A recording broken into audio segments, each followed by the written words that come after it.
Kaveri டாக்கீஸுக்காக Rohini Kaveri talkies movie ரிவ்யூல இப்போ நம்ம பார்க்க போற படம் நாசருடைய மகன் லுத்ஃபுதீன் ஹீரோவா அறிமுகமாயிருக்கிற பறந்து செல்லவா. இந்த படத்தோட கதை வந்து பார்த்தீங்கன்னா ரொம்ப ரொம்ப சிம்பிளான ஒரு விஷயம். ஹீரோ லுத்ஃபுதீனுக்கு இந்தியாவில் இருக்கிறப்ப வேலை கிடச்சி சிங்கப்பூருக்கு பறந்து போயிடறாரு.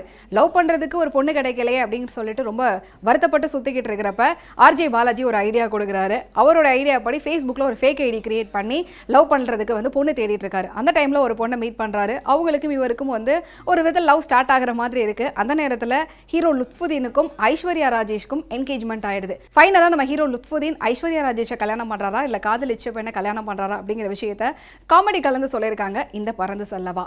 முதல் படம் அப்படிங்கிறதுனால லுத்ஃபுதீன் வந்து நிறைய இடங்களில் வந்து கொஞ்சம் தடுமாறி இருக்கிற விஷயங்கள் தெரியுது. நிறைய விஷயங்கள் அவர் கான்சென்ட்ரேட் பண்ணினா டெஃபினட்டாக தமிழ் சினிமாவில் அவருக்கு ஒரு நல்ல இடத்தை பிடிக்கலாம். இந்த படத்துக்கு வந்து கூடுதல் சப்போர்ட் பண்ணியிருக்கிறது யார் அப்படின்னு பார்த்தீங்கன்னா ஃபர்ஸ்ட் ஆஃப் முழுக்க ஆர்ஜே பாலாஜியோட காமெடி நிறைய இடங்களில் வந்து கை கொடுத்துருக்கு. செகண்ட் ஆஃப் ஃபுல்லாக வந்து பார்த்தீங்கன்னா சதீஷ் அண்ட் கருணாகரன் இவங்களுடைய பெர்ஃபார்மன்ஸ் வந்து படத்துக்கு வந்து ஒரு மிகப்பெரிய பலம் சேர்த்திருக்கு அப்படின்னு சொல்லலாம். இயக்குனர் தனபால் இந்த பறந்து செல்லவா படத்தை முழுக்க முழுக்க சிங்கப்பூர்லேயே பறந்து ஷூட் பண்ணியிருக்காரு.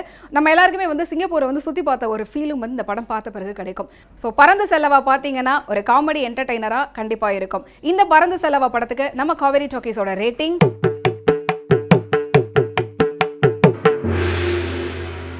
மீண்டும் உங்களை காவேரி டாக்கீஸ் மூவி ரிவ்யூவில் சந்திக்கிறேன். நன்றி, வணக்கம்.